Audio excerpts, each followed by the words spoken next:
ano, kada babagyo. Ayun ang maganda, yung nando sa dulo. Ito yung aming ano, napakagandang ilog dati. Oh, may mga pangalan eh, ang ano, may mga nakaukit.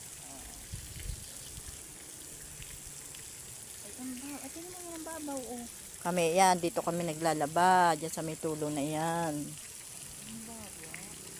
Punta doon, mas maganda doon pag ang labahan eh. Yun ang talagang ano, yun ang talagang malapad na ano. Sinong nag-ano nito, sin Andres? Palalakihin uli yan. Wait lang. Harangan, hindi na yung tataas. Daming tao dito sa ano, pag-araw. Pwede maglagay ng lamisa sa gitna kaiinom. Maganda na pala, mas parang mas maganda ngayon kaysa noon.